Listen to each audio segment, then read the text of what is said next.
Welcome, empowered vegans, to this live stream. I'm excited today because we've got a change maker in our midst, and we've got a lot to learn from John, my guest today. I want to make sure that everyone gives StreamYard permission to use your name so we'll know who's commenting and get your questions up here. My name, first of all, I should introduce myself, is Mariquita Solis. I am a vegan empowerment coach. I help vegans who are struggling with the dystopia, with anger and sadness, how to communicate better and how to live in peace, how to go to sleep at night and not feel like, I'm not, I haven't done enough, or go to sleep at night and not have those thoughts of like, why didn't you say this? Why didn't you do this? Just going through your brain, right? So I help people handle those, allow those, and go to sleep in peace. So today we're going to be talking to John Beske, and he is of Vegan Street Media. He is an amazing, he's a very a creative genius. So we're going to hear his story and his advice on how to sleep in peace and how to live in peace. So, welcome, John. Thank you, thank you, thank you. Very quickly, it's John Beske. Beske, okay. Okay, yeah, I mean it's easy to misspell. So yeah, I'm very glad to be here, and it's really interesting. The idea of vegan empowerment is that my wife Margot Rose and I became vegan uh, a little more than 29 years ago in 1995, and we were immediately kind of drawn into the animal rights scene. And every vegan I knew was also an animal rights activist, and that's just the way that it is. And we kind of, at some point during that thing, we decided that that animal rights really, I mean, I'm still an animal rights activist, but um, there's a problem with it in that it's reactive. It's something happens, we react to it. And everything we did was that. Whereas then I was thinking, well, what if we just thought, well, if we could convince people to go vegan, then that's proactive. That's a positive thing. And we were working on that for a couple of years. And uh, we were dressing Marla up in a big sandwich board that had a big veggie burger on it. It said Valerie Veggie Burger. And we were handing out free literature to people. And this is so weird because way back in 1997, we had already gone through so much that we felt we'd heard about this class about activist burnout, people who were getting burned out and they needed to have some refreshment. It was put on by this group called the Center for Compassionate Living in Maine. Uh, and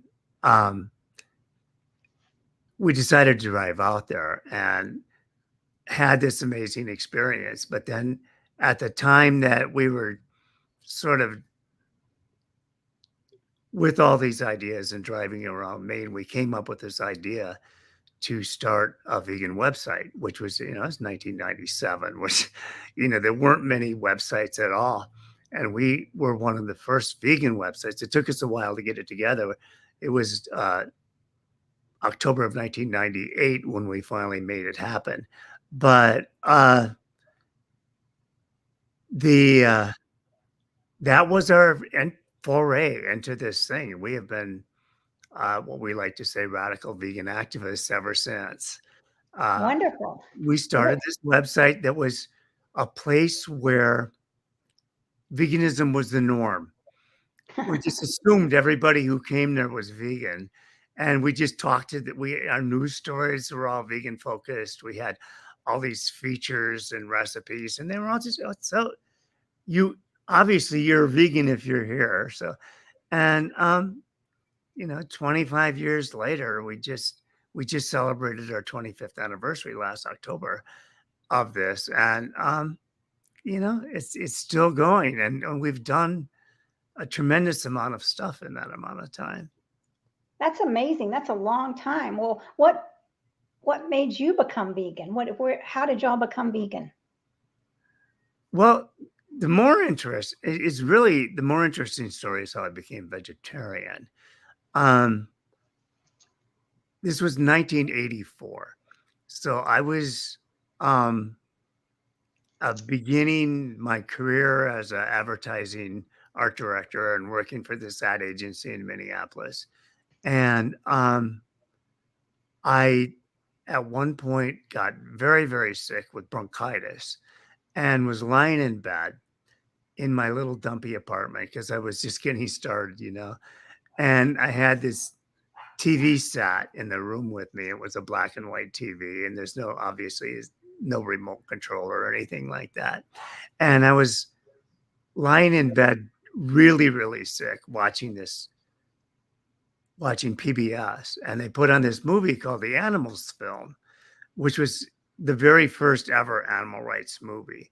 It was, you know, um, narrated by Julie Christie, and it exposed all this stuff about factory farms I knew nothing about. I mean, I grew up in farm country, and I didn't know that this stuff existed.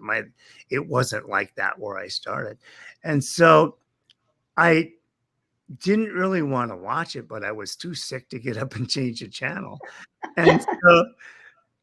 And the more I watched it, I was sick, so I can't remember all the details, but there's images that stuck in my head. Particularly, the one that got me the most was this image where they're hanging the chickens by the feet up on the conveyor belt that leads them to their death. And that thing, at that moment, I swore off meat. I was never going to eat meat again. And, you know, about 9 years after that, or 8 or 9 years after that, I met Marla. And she was also vegetarian. She'd been one since high school. And we were already kind of moving in this direction, but she was working at an animal welfare place, animal rescue called the Anti-Cruelty Society here in Chicago. And started, she ran kind of their library, and they were bringing out, people would come in questions, and somebody called her up and were asking her questions about egg farming. And she was reading the literature to get, that going. And she said, "Oh my God, I should not be eating this stuff." And so she called me uh, and she said, "John, we got to go vegan." And I said, "Okay." And that was it. That's a good story. I like Yeah. that. And within, a month after that, we were animal rights activists. So, Great. So what did you start? What was animal rights activist then? Like then? What were you doing then? the thing, it was really, what was more interesting is what we weren't doing. We weren't really focusing on like factory farms and stuff like that. We were doing what I would call kind of being around the edges. There was, at the time, the whole animal rights scene was pretty much dominated by PETA. And so, but we were doing local things, a lot of anti-fur stuff, Fur Free Friday, and it was a big thing. And we ran that for a few years. And a lot of fighting against circuses and fighting against aquariums and fighting against, rodeos. And there was a place near town that was doing, they had, what do they call that? Captive hunting, where they would just let these birds out and have people shoot them and tame birds. It was just really ridiculous. And so that was the kind of stuff that we were fighting back then, mostly. And it was harder to get access to, we didn't really have factory farms near us. And I don't think the movement had organized that well yet at that time. This was 28 years ago. And it was, that's the thing that bothered me. And what got to us, we were talking about this with each other, and we said, you know what? if we could just get people to stop eating meat, then they wouldn't be interested in fur anymore. They wouldn't be interested in all these different things. And so that's when we decided we were going to become vegan activists.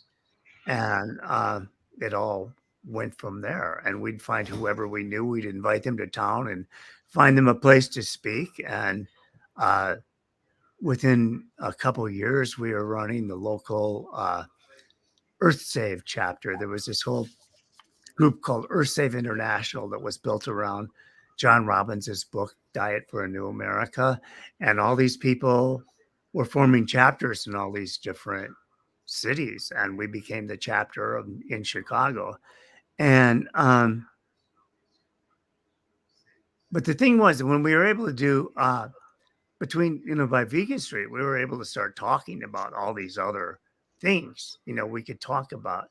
At the time, there was the whole issue with mad cow disease. We were, alerting people to that. We were good friends with Howard Lyman, the guy who was the mad cowboy.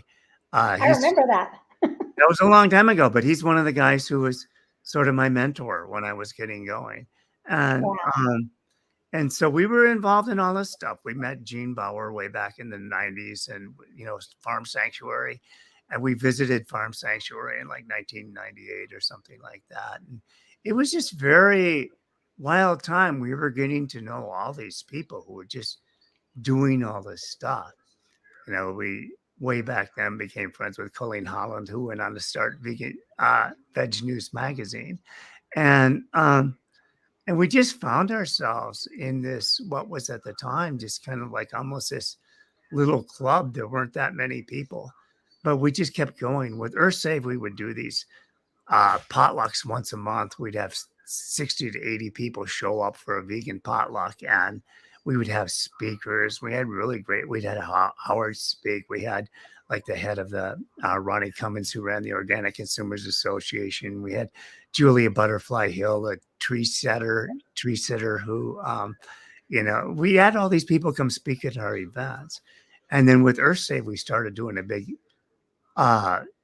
annual event, a big conference. We called it the Conference for Conscious Living. And we'd invite basically everybody we knew at the time who'd come, and they'd speak, and we'd pay them, and we charged to do this stuff.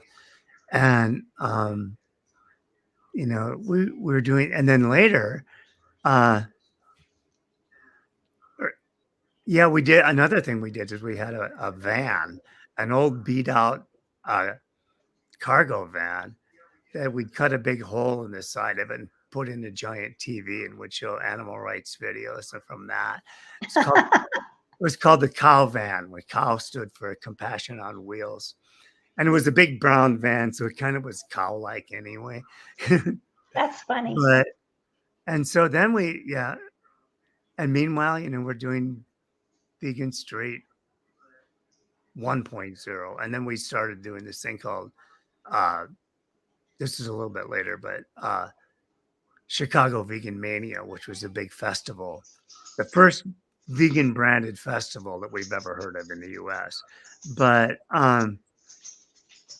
and, at its peak, we had, 24 to 25 food booths selling, well over $50,000 worth of food in just a few hours, and about 100 other booths and live music and all this other stuff going. So we had a room full of speakers and a room full of chef demos, a room full of live music and all this. It was really, and thousands of people would show up. We did that for 10 years before we burned out. And then I got cancer, and it was, but I recovered. So anyway, we've been doing a lot of stuff for a long time, and we've been very active, and like hosted hundreds of events and all this stuff. Well, that's amazing. So you've really seen the journey. I remember getting the transcript from the Oprah show about with Howard Lyman, and that was so long ago. And I don't know if I still That have was it. actually before we met him. But one of our good friends, a woman named Prem Glidden, she was his handler and was on the show with him. And she's the one who introduced us to him.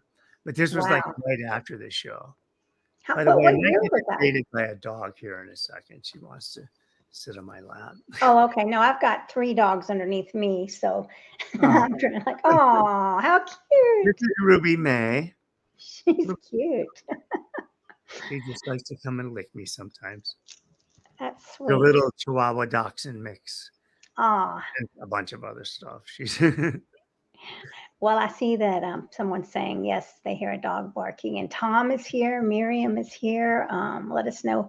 Let's see. We got Miriam is saying she took a break from social media after being bullied and belittled by a vegan. So, you what would know you? what? I gotta say, um, with Vegan Street, we post all the time, and we get trolled like you wouldn't believe. But one of the things that was really interesting, it's kind of coming full circle again. But for a while, at first, all of our trolls were anti-vegan trolls, and now we have just as much problem with what we call the veganer than thou people who Oh, like, what you're doing is not enough. You shouldn't be eating, and it's not even vegan so much. It's like you shouldn't be eating oil, or you shouldn't be eating sugar. You shouldn't, if you're junk food vegan, you're not doing anything better than anything else. And and then there's other ways that they just get um that they just you're not taking such and such seriously enough. You're not taking this thing, you're not you're not talking about this issue that you should be talking about or what. And yeah, I mean, so that happens. But actually this comment uh is almost kind of a segue into what I really wanted to talk about. okay. Is Let's go. we are in the process, Marla and I are in the process of putting together a whole new media platform, sort of. I mean, as much as two people with no money and limited resources can do. We are starting a website. It's actually live in beta form right now called rootriot.org, ROOTRIOT.org. And it is a vegan community center. And it's going to involve anybody who wants to be there. The main point is to be able to meet and work with other vegans, to learn from them, to teach them, to share ideas, to go to gain and all these different things and where it goes from there. I mean, I think making the connections is really going to be the big thing. You want to connect with somebody from, we like right now, I'm talking to vegans from Italy or from India or from Britain or from, all over the place, Africa. And there's so much knowledge to be gained from what everyone else is doing. So Root Ride is going to have, we're not quite there yet. It has two main sections. The first section is going to be a forum where like it's almost like the old fashioned, chat rooms and those kinds of things that they had way back, in the dawn of the internet age. And, And so what we did, we're thinking of this, we're calling it the public square. And we're thinking of it as a physical space. And it has all these different rooms. There's like the kitchen, there's a corner table, there's a map room, there's this and that, and all these different things that where there are different topics going on. One, it's called the welcome mat, and it's going to be all welcoming new vegans, people with new vegans who have questions and, say, oh, I'm really having a hard time dealing with my parents right now, which I do. And then everybody can take their wisdom and add it to that. And it's going to be all these conversations of this and that. And people can talk about, uh, they can talk about animal issues. They can talk about environmental issues. They can talk about issues that are going on in the workplace. They can have someplace they can just go where they just want to vent and talk about things that are frustrating. They can talk about businesses that they're trying to start or businesses they're trying to follow. They can talk about their favorite restaurants. I'm getting ready to go to Akron, Ohio. Where's a good place in Akron to go get a vegan meal? And so um, that's what we're hoping this is going to be. So right now we have 18 different rooms, and we're going to build a couple more. It's not completely live yet, but uh,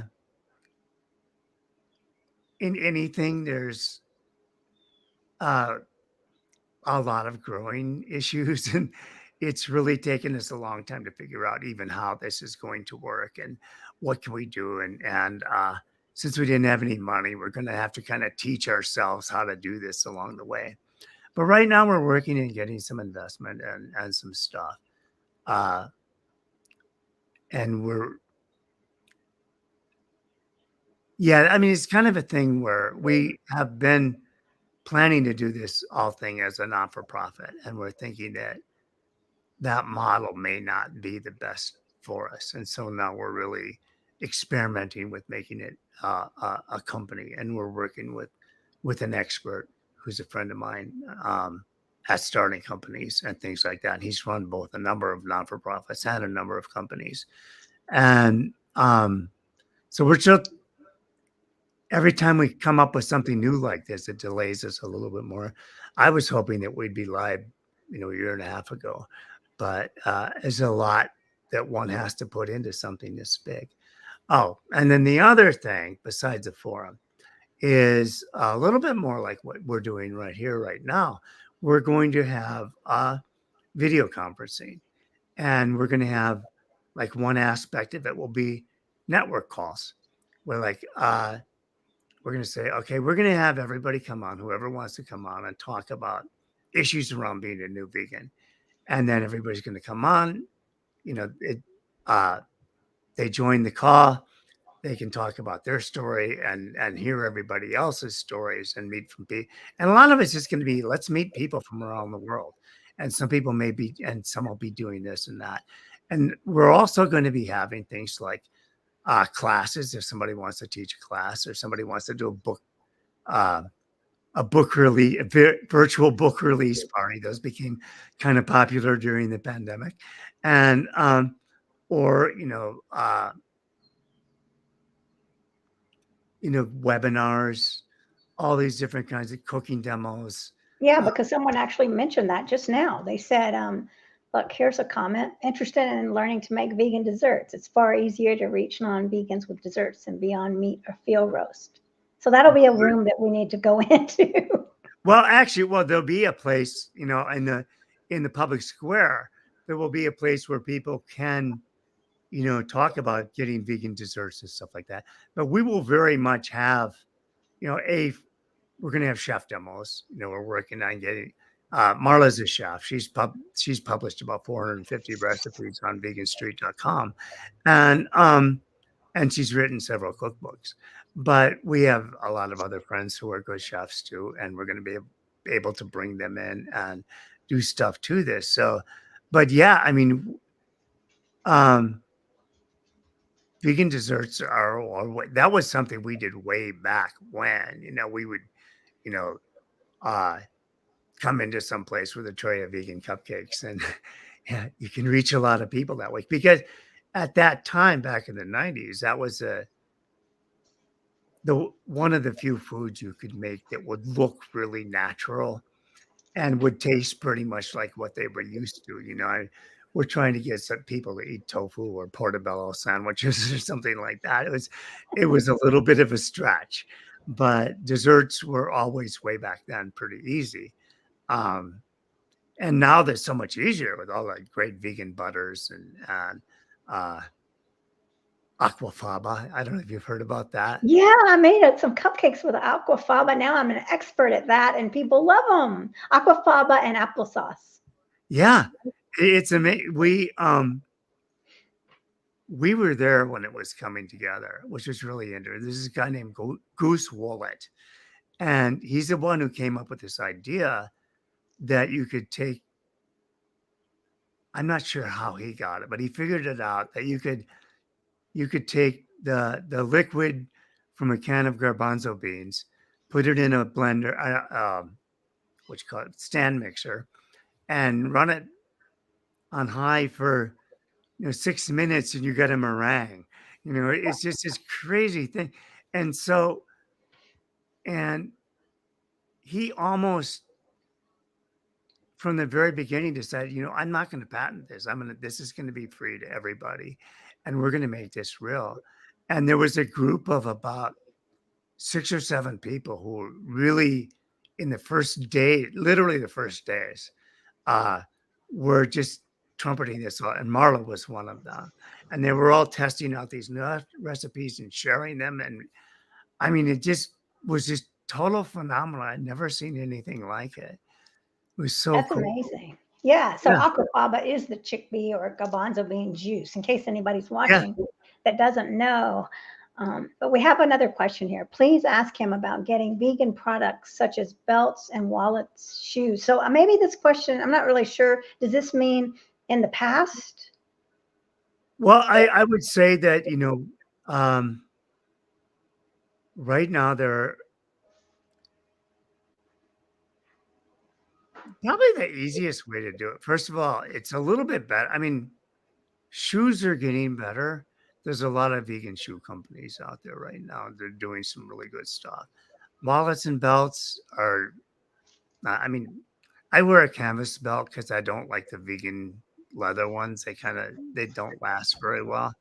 Um, and there's a lot of other things to make wallets out of besides leather. But anyway, there's some really great. I don't know. You can just do vegan stores. Or there's a veganstore.com. I think is um, Vegan Essentials. This company out of Wisconsin that has been around. We met them way back 20 years ago, 25 years ago. But they have a really good thing. But you just do a search for vegan belt, vegan wallets. But that leads me to another point. Okay. Another part of our website is going to be what we're calling the marketplace. And we're thinking of it less like a store, but more like a little bit like a mall, like a shopping mall. This thing goes backwards. my my face goes the opposite Oh, direction where it seems like it should. Um, but we're thinking of it as an exhibit hall. And what we're going to do is invite companies to rent a space in our store, which is based on the idea of an Instagram reel or a Facebook reel or something like that, where they just have this vertical 16 by 9 thing that is they can run a 30 second or minute long video there advertising their company, and then it would link to their store or their website or their Etsy page or whatever it is that they have. And so we're going to have a whole section in that store about, you know, vegan clothing and vegan shoes and vegan handbags. But there's some really amazing stuff out there. Some really amazing vegan leathers out there that people are doing stuff made out of cactus and out of, I can't remember what all these different things that they're using. But it's I know Stella McCartney, Paul McCartney's daughter, is kind of the original vegan fashion maven, and she's done some really incredible stuff with cactus leather and things like that. So there's uh I'm sorry, I can't think of what all the other materials that people are, but even things like I think like apple peels and stuff. I'm really things you would never imagine that people are making leather out of it, and good, high quality, beautiful stuff. So yeah. I think I've seen banana, maybe banana leather. I have a cork bag, yeah, made cork. of cork. Yeah, Yeah. And so someone's asking the link for the vegan leather, but what was that one company you did say? the Stella McCartney. Oh, Vegan Essentials. Veganese? Like Vegan Essentials. vegan essentials. Okay. Vegan. I I'll put it think here. I think that their Vegan website is essentials. veganstore.com, I think. I Vegan store. Well, I'll put it in here. We can try it. why not? Yeah. Veganstore.com, right? Yes. But yeah, I They guess to do they research have and then everything. It's a total store. You can get uh food, snacks, all these kind. In fact, most of the I haven't talked to them for a while, but most of their products were their biggest selling products were like snack foods, which you can understand. I'm thinking a lot of people, I mean, that was a big, I mean, it's changing now, but when I went vegan, unless I wanted to get a bag of potato chips or something, there was very little like it. Like if I went into a 7-Eleven and went down the snack aisle, there'd be almost nothing a vegan could eat. And there's not much now, but But peanuts. you can get all that stuff now. You can get all these different, especially if you go to someplace like Whole Foods, you can get all these different kinds of vegan candy bars and, uh, you know, anything, want to match a Snickers or a Twix or whatever. There's people out there making vegan versions of that are really good. And some companies, I think maybe even Snickers is actually putting out an official vegan Snickers.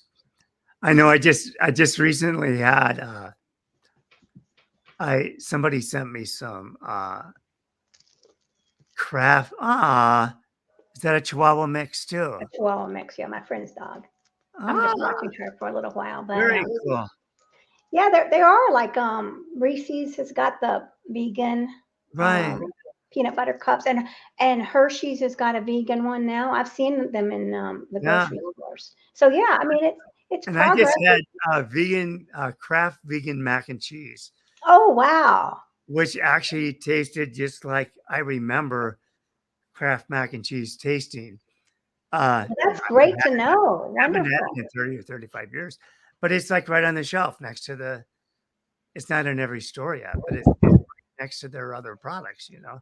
And there's getting to be more and more stuff like that all over the place. I mean, you That's know, very true.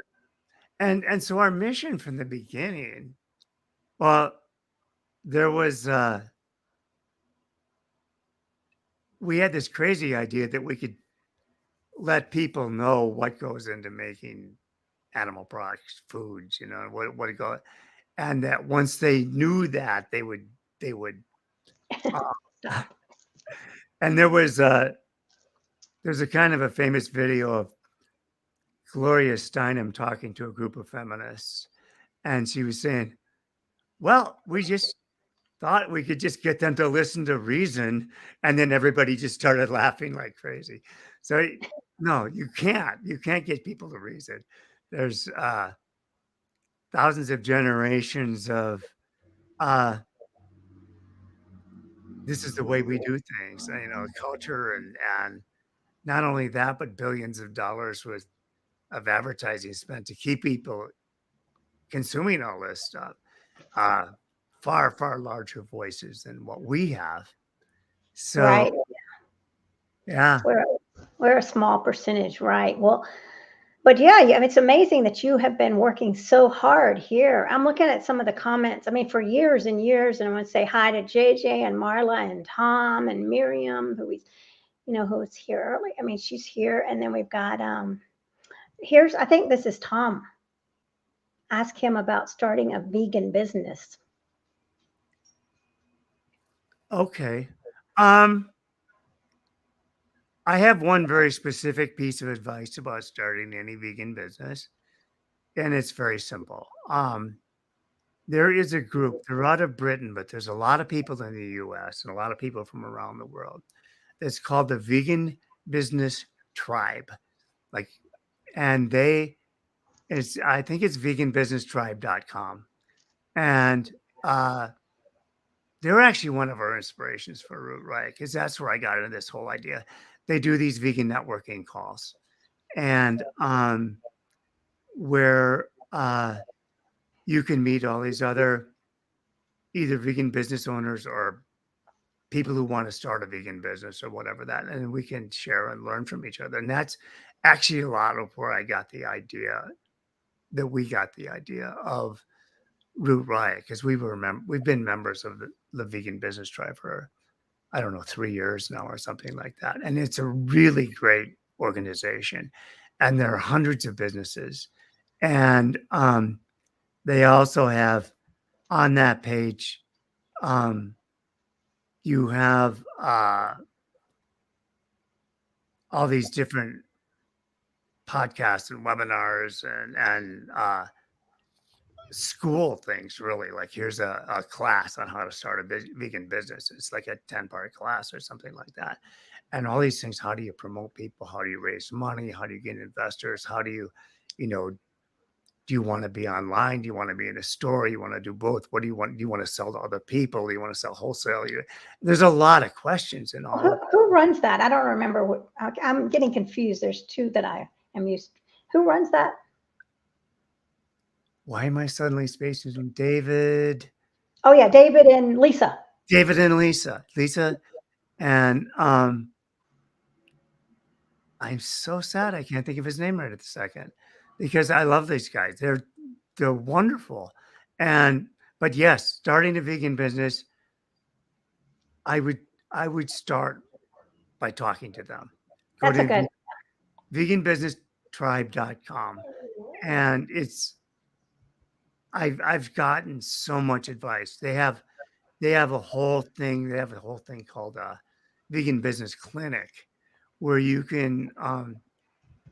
have a certain amount of time to pitch your idea in front of other people, so long as you're willing to listen to them pitch their ideas. And then they are going to give you time to tell them what they think of what you're doing. I'm actually doing that with them right now for Root Riot, even, it's like, because I have a lot of questions, what Right. kind of I'm trying people to go ahead. you never know and the more stuff you know, the more you realize you don't know. That's That's true. where I learned this stupider, right? Yeah. Well, I was trying to look up Lisa. I can't remember their name either, even though I know right off. I can't. I Lisa just Pennell, Pennell or David Pennell. Pennell, yeah. Okay, founder at Vegan Business Tribe, and I'm going to put those names here in the chat. And if this is Tom and you don't see it, I don't know. Sometimes things don't show up. Just message me, DM me. But I love those guys. They're really doing great work. I They're have to say. very kind. You're right. I've had Generous, some talk yeah. with them. Yeah, very, And very lovely, lovely but there's people. just some stuff happening in Britain. They have like a vegan camp out weekend. I know. Giant festivals, and I just want to go there so bad. It sounds amazing.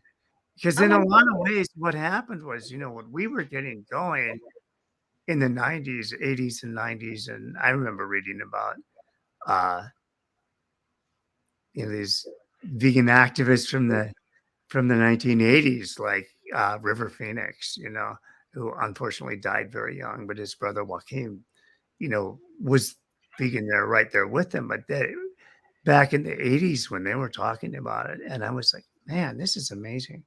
But the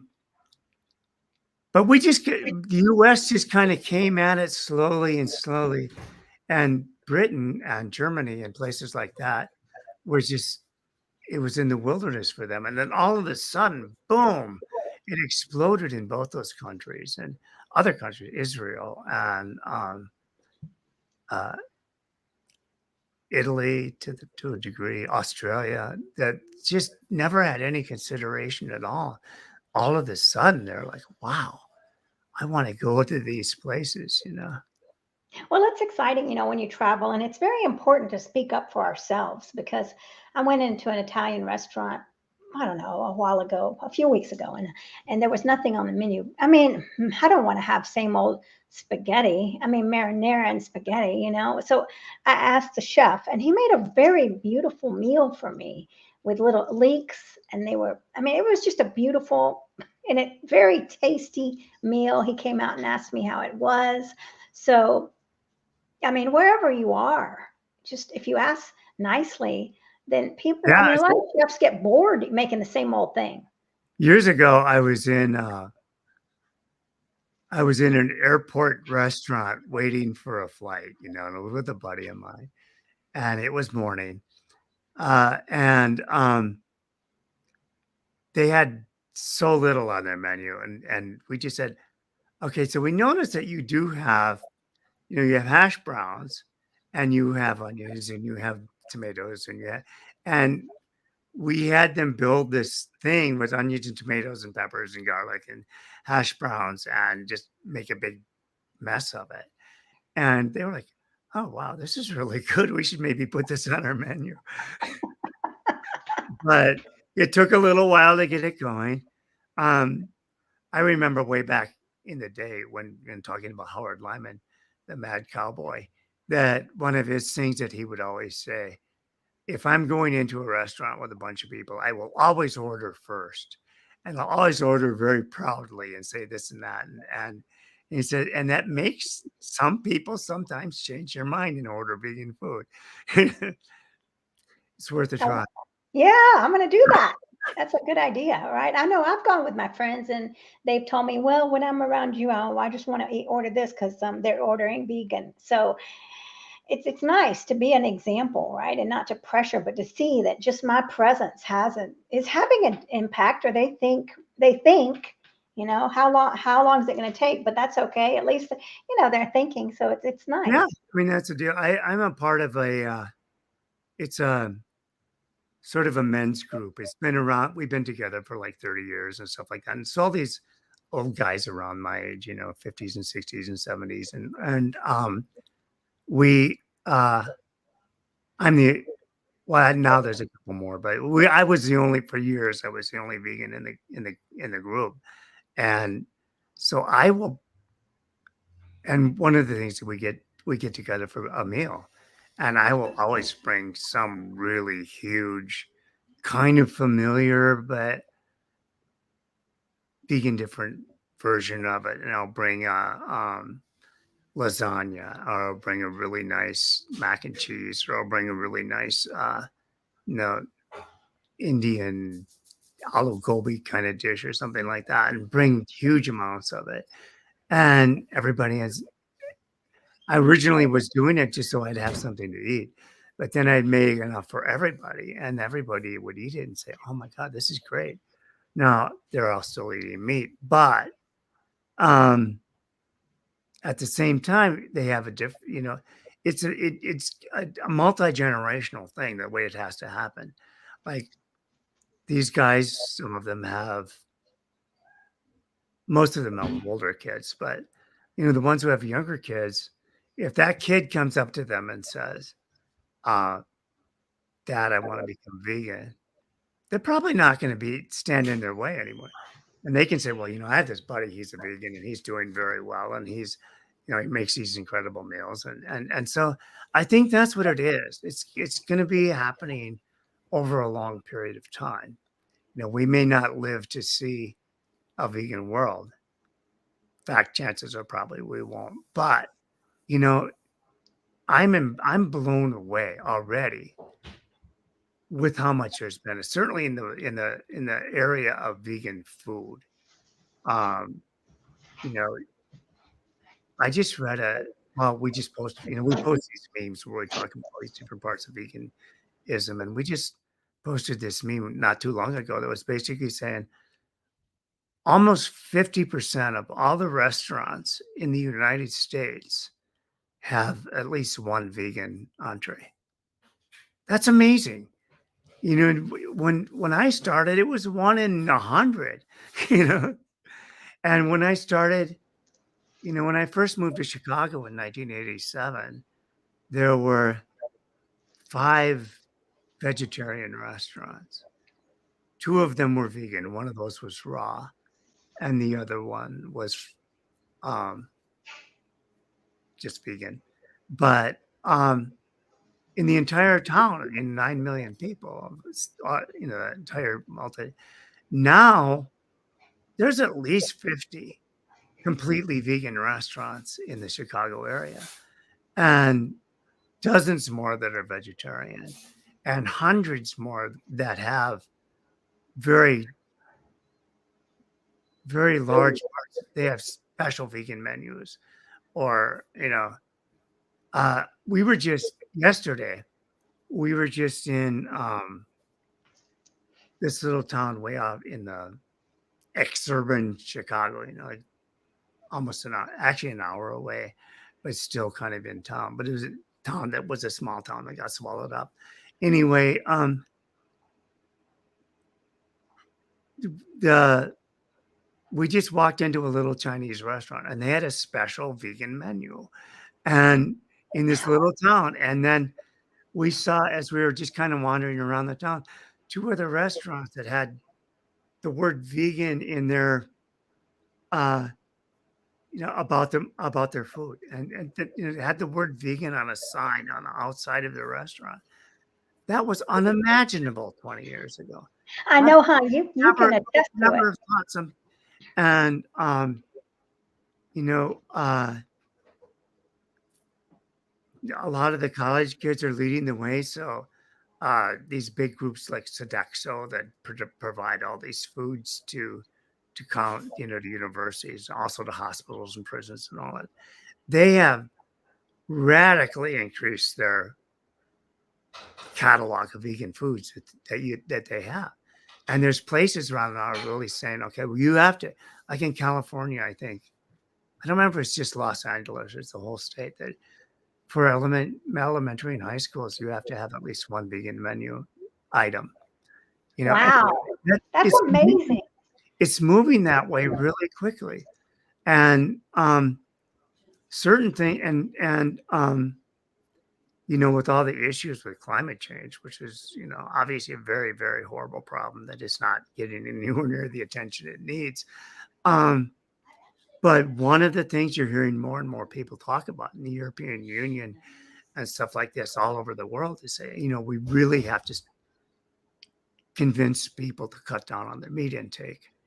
And you get that. And so what's happening right now is we're getting a lot. There's not the number of actual vegans doesn't seem to be growing that well.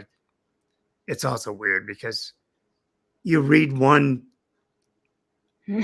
survey says it's 0.5%, and another one it says 10%, and you don't know. So there's no way you can go on that. But what we do know is that the number of what we call flexitarians who are eating at least primarily or largely vegan food, and the number of people who are at least trying vegan food.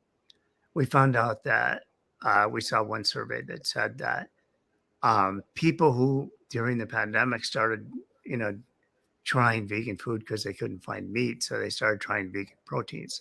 That 80% of them that tried these products went back and bought them again, and that's huge. And so if we originally kind of thought of it as like, okay, well, let's think of veganism as just like another thing. I'm going to go out for Chinese. I'm going to go out for Italian. I'll go out for vegan.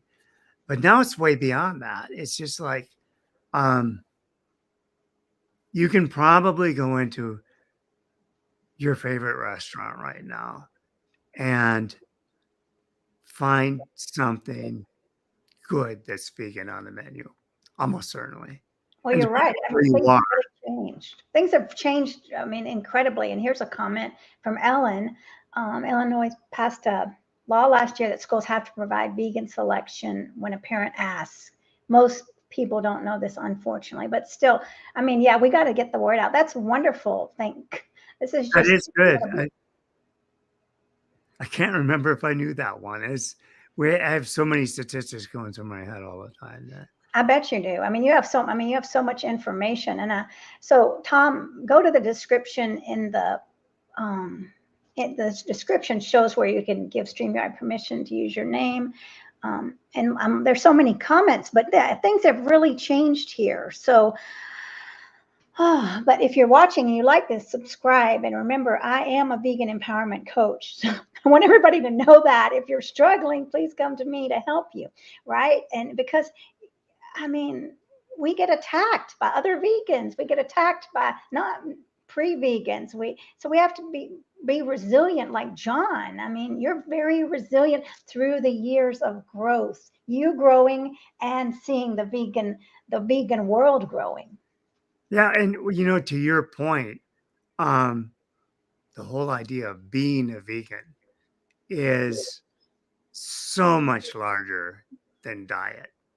It really is a lifestyle. It's really the way that you look at the world. And it's uh, a really good thing that if you are having trouble, because there's a lot of things you have trouble with. You have trouble with your family, your coworkers, your uh, friends, people. And that's the kind of stuff that they don't talk about that much in most of these vegan things. That's why somebody like Mariquita is probably a very good person to uh, have a Well, conversation with. thank you. I'm a very gentle coach. We don't, Yeah, you know, we explore all the feelings and we have to see how we can we have different behaviors, right? What's this bringing? I mean, how can we change things up, but be very kind to the person that we're dealing with? We have to understand.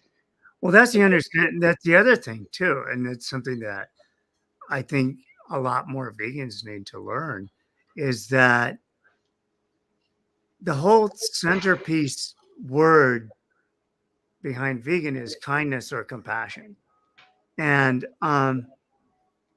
that doesn't mean just being kind to people you like and compassionate to the animals that you aren't going to see unless you go out to a sanctuary. But which I do recommend people doing because it's a wonderful experience to go to a farmed animal sanctuary. Um, we did it every year when our son was growing up. We took a group of kids out, vegan kids out to go to sanctuaries to learn with the animals. But besides that, you need to be compassionate with everybody. You need to be compassionate with other vegans. You need to be compassionate even with the trolls who are, coming at you with these ridiculous plants feel pain, kind of stuff. And you have to answer all these ridiculous questions that you've been answering the same damn questions for the last 25 years. And nobody seems to learn, but you have to have compassion for them. You have to have compassion with everybody. What about this question? I mean, this comment, how would you have compassion here? I still get met with blank stares when asking restaurants about vegan options. So I just asked, and then they look at me like, what are you talking about? What would you say if the waiter doesn't, or the waitress has no idea what you're talking about? Well, there's two ways to think about this. First of all, you have to remember that the the waiter is probably someone who doesn't have a tremendous amount of power within the restaurant. They're not the chef, they're not the owner, they're not, they basically have a pretty simple working class job and they have a job to do, and we have to always remember that. They're under a lot of pressure, they're under this and that, they have to work fast. They're inclined to do that stuff. They're generally not paid that well. And so we have to have compassion first for that person, for the wait staff who's ever working on us. I have basically, first of all, in this day and age, um, most restaurants actually post their menus online, especially after the pandemic and stuff like that. So um, it's very, if it's a restaurant in your own town, you should be able to figure out before you go there what they're gonna have. And but if you're at this place and they ask you about vegan options, and uh, let's just say it's a pizza place, for example, it's a pizza place, and they say, "Do you have anything vegan?" And it's well, no, everything has cheese, and I said, "Well, you can get a really good vegetable pizza as long as your crust is vegan, which they usually are. Pizza crust is almost always vegan. The pizza sauce, marinara sauce, is almost always vegan. And so, why don't I just get a pizza? Don't put any cheese on it. We'll just load it up with vegetables, and it should be really good. They're not going to probably have vegan pepperoni or vegan sausage, but what the heck? You don't need that.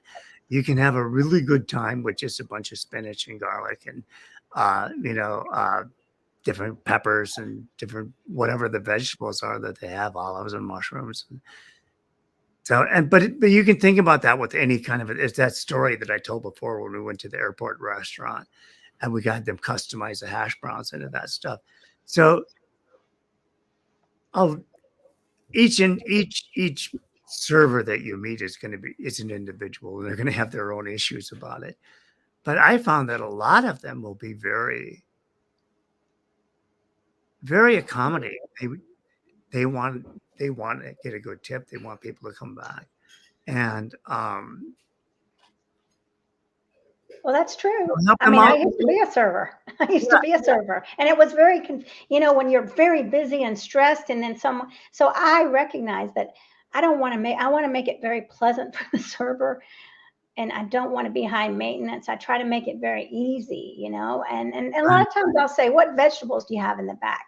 Just throw me together a vegetable sandwich, right. something like that." And yeah, but you're right. Compassion for me, I'll just speak for myself. Veganism is compassion for everyone. And it's not, it's compassion for people who don't even understand, for the hecklers, like you're saying. They're just blind to it. Or maybe, or they're responding because they feel guilty. I don't know why they're responding, but it's not up to me to be angry at them. I've got to show compassion, because compassion is what changes the world. Absolutely. And there's a way to do that. I mean, there's like whenever I get myself in some sort of a potential argument where somebody comes up and starts harassing me for this or that, uh, the first thing I do is I ask myself internally, I say, okay, what would be the optimal result for me from this argument? Do I want to drive this guy in the ground and make him feel like crap and go through the rest of his day in a bad mood? Or do I want to let him do that to me and drag me around and make me go through the rest of my day in a bad mood? Or do I want there's the fight, flight, or freeze, whatever. But sometimes the idea is to just say, I don't want to have this argument right now. Let's just talk about this some other time. Or to just say, agree with the points that you can and just say, okay, well, we agree on this, but maybe we don't agree on. And so I find that, approaching every situation with just a tiny bit of diplomacy kind of comes in handy. And I think that's the same whether you're going to a restaurant or you're going to, because you're going to be out in public sometimes and people are going to, I mean, I've been in a restaurant and ordered vegan and have people at the next table, what are you doing? Uh, it's sort of like um, during the pandemic, and I had just at the same time was going through recovery from leukemia and a bone marrow transplant. I had a very, very severely messed up immune system. And there would be people who literally come up to me in public. So why are you wearing a mask? And Gosh. I just had a bone marrow transplant. I wouldn't even talk. I mean, you know, another good reason for people would say, "Why are you wearing a mask?" Well, I got a cold. You shouldn't. I don't want you to get it. That's a good one. But it's that same sort of thing. Why are you wearing a mask? Is why are you eating why are you eating tofu?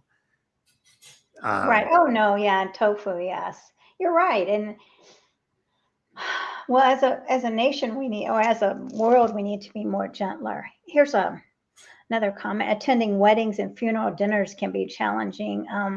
I always, I don't know, it is challenging. Before I it go to a is. wedding, I eat before I go. So I don't want to feel resentment to people, right? I don't want to be angry at anyone. And that's what I do. I am responsible for myself. I'm not gonna, maybe that they won't have anything there, and then I'm gonna be angry if I don't take care of myself. But what would you say, John? It's kind of funny because every wedding I've been to in the last, well, not really. Most weddings I go to are vegans. So most a very large percentage of my people I deal with day to day are vegan, and even I just was at a vegan funeral a week ago. But the weddings are challenging because they don't generally have, a typical wedding has, it's not, the reception is generally not in a restaurant or something. It's a catered affair. So it's harder to, you can, if it's somebody you know, like you're friends with the bride or the groom, and you can ask them, would they be able to make a vegan plate for me? And sometimes they will, and sometimes they'll just have one anyway. A lot of that. I remember way back years ago, when I was when they still served food on planes. Um, I could always tell when I was flying to Los Angeles, I wouldn't be the only one getting a vegetarian plate. It was just kind of funny that, um, but that was just certain places like here in Chicago or Los Angeles, major cities like that. Um, it's really, people have very different attitudes to veganism than they would in, say, uh, Pine Bluff, Arkansas. Although um, we found an awesome vegan restaurant in Little Rock that was really incredible. But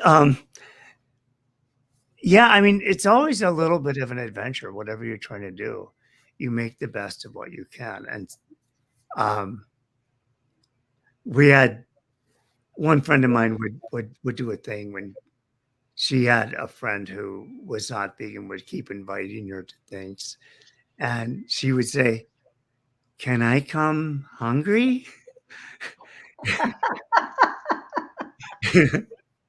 uh, and that's sometimes you got.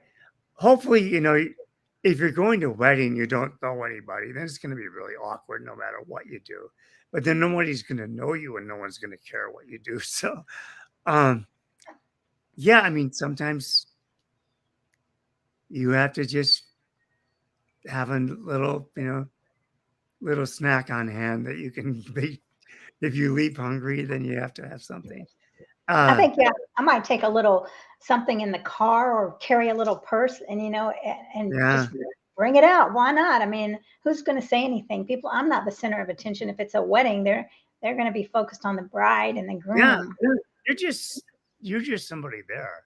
I mean, depending on what you want to do, you can, you know, a lot of people attend weddings because they feel they're obligated to do so. It's mostly like that. People who are friends of the parents of the bride or the groom, get pulled into a lot of these things, and they don't really know the bride or the groom. They just know their parents. And that's when it can be a little bit more awkward. But it's in general a lot easier than it used to be. We do have a thing on veganstreet.com called the Vegan Street Guide for New Vegans, which does cover a lot of these kinds of topics. I don't think they address vegans, I mean, weddings specifically, but they do talk a lot about, being it does talk a lot about being a vegan in a non-vegan world and different kinds of things that you can learn from that and all kinds of stuff. Uh, Well, you have a lot of information on your, I mean, the memes, that was amazing.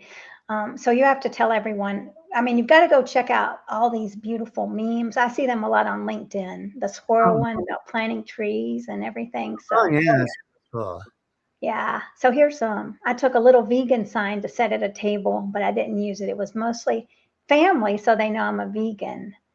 And those sitting next to only 8 plants. So I like that idea. Um, well, I mean, we've got to be creative, right? We have to think outside the box and try it Yeah, out and see what you can do. you, uh, we've also designed a bunch of T-shirts because we think that you can wear a T-shirt that says vegan on it. It kind of gets it, which is you're doing right now. Right. You That gets the message out right away. People know, okay, I'm not talking to vegan. We actually designed a T-shirt that says another vegan killjoy here to ruin your day. That is That too gets funny. the argument out right out of the top. You know, That is too funny. I love it. I Like love you it. said, So, if you're a jerk, you just said it, and, you know, that you can start a conversation after that, and you never know where that's gonna go. that's very true. I love that. And this shirt is very peaceful, but I had someone react not I mean kind of defensively to it. Vegan is beyond food, vegan world. I can't even what does it say? World vegan world peace. Yes. So No, I you mean, would think, yeah. that some people are just very triggered by that word. I know they are like the V. Oh my gosh. Yeah. Sometimes I just feel like let me just say I eat plants. Or so I'm a part of the Earth Care Ministry now. And for Earth Day, it's a vegan meal, but we're calling it earth friendly food. And I was telling one of my friends that. And so she was like, I love that term, earth friendly. Right. So, That's good, but that might mean something to different people.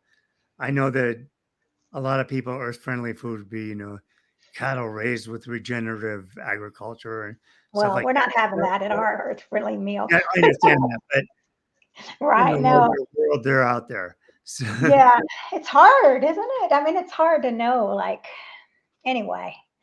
Um, but I don't think it's just vegans. I think everybody is on this journey through life. We're all kind of making it up as we go along. We're all trying to make the best decisions we can based on what we have. And that's not just vegans, that's everybody. And, you know, that's another just sort of general thing. If you're having a conversation for somebody, it looks like it's going to turn into an argument. The thing is, you don't know what else is going on in that person's mind. They might have just lost their job this morning or had their boyfriend leave them or whatever. Um, they could be just having a really bad day and taking it out on you. And so you got to kind of that compassion, I think, is the basis for everything. And you can be compassionate without being weak or being, that's a lot of, there's that whole thing about, you know, manly men eat meat and drink milk. And not necessarily, I mean, not all of them. right. Not all of them. Right. And it's the compassion that's the courage, right? It's compassion is often looked upon as weakness, but to be compassionate is courageous. If To you be have, vulnerable. I mean, you have to be courageous to be vulnerable, to share, to cry. absolutely, absolutely. It's easier just to pretend like I don't care about those animals, you know? Nonviolence requires great courage. I mean, you're putting in a situation and you're going to react without violence. That's not easy. Sometimes, you know, I try to react without even raising my voice, and I'll just, and I try to say, okay, how can I destabilize whatever kind of thing I'm going through right now? But it's also, I think, just going in and being a good person and being a friendly person. People are gonna like you more. They're gonna, and um, this isn't so common as it was, when we were saying this 20 years ago. But you know, we can go into a situation talking to somebody. We may be the only vegan that they've ever met, and probably not as common now, but probably still for people in rural areas or wherever that you could still be the only vegan they've ever met. And so whatever qualities they assign to you, they will assign to the same to the all vegans. And so if you're going to go out there and be a real jerk, they're going to, oh man, vegans are a bunch of jerks. They're self-righteous. But if you're kind and you ask questions and try to find common ground on everything, they're going to look at you. They're going to look at all vegans like, oh, God, I met this one vegan. He's pretty cool. You know, Yeah, and I love what you just said is so important. Try to find common ground I mean, that's the basis. Find what you have in common with that person instead of saying, oh, well, here's what I don't have in common. Because, I mean, we have to build rapport, and that is through this. yeah. There's that somebody comes to me, I don't eat vegan food, but you don't eat rice, you don't eat pasta, you don't eat apples, you don't eat vegetables. It's just You don't eat fruit? Right, exactly. because the average person's diet is like 70% vegan anyway. You know, That's funny, but you're even if right, you it is. have, So, even having a big bunch of meat on their meal. everything around it is vegan. Wow. Well, this is I know this is it's very important what you're saying. And then this is I think this is Adele saying thank you both for your advocacy for a kinder world. Compassion for all is key. Yes, thank Courageous you. compassion. Yes, it's beautiful and it's so true.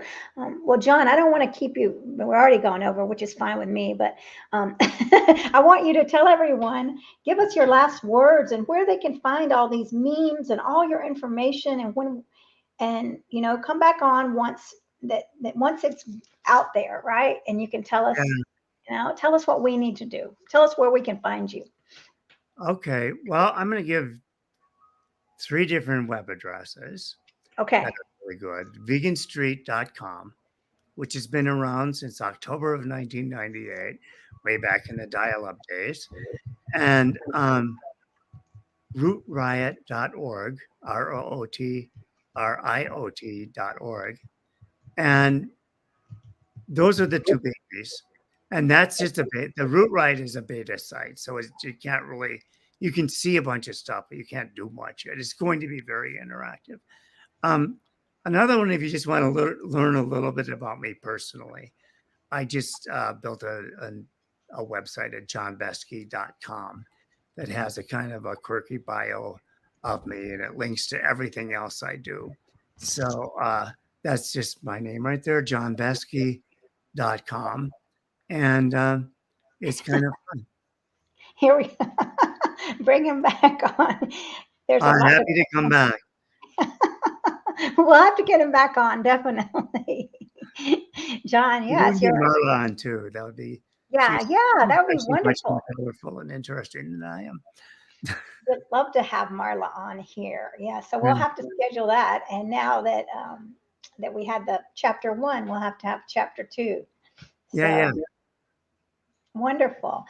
Well, I guess I should end our live stream so everyone can get going. But I'm just so thankful for everyone that was watching. Miriam, Tom, let's see if I can get everybody's name. And then it looks like JJ, Adele, Marla, and Stephanie. And who else is there? Ellen. So definitely reach out to John. If you need any questions, reach out to me. If you didn't get those websites or anything, and we can make connections. John, you're on Facebook and LinkedIn. I know I found you on Yep. LinkedIn. I'm just on Facebook and LinkedIn. Vegan Street is also on Facebook and LinkedIn and Instagram and Pinterest. All right. And please subscribe to my YouTube, everyone. Are you on YouTube, John? Not really. We don't. I mean, there is. You're not going to find much interesting there, but Okay, that's fine. We'll go to the other places. Everyone connect. Y'all, this has been wonderful so much. I mean, I'm very honored to talk to you, John. You and Marla have done so much. So thank you for everything you've done. Really grateful. thank you. I thank you for letting me share and All for right, sharing. everyone. We'll see you again soon, John. We'll get that scheduled. All right. Namaste, vegan, everyone. Okay. Bye. Bye, everybody.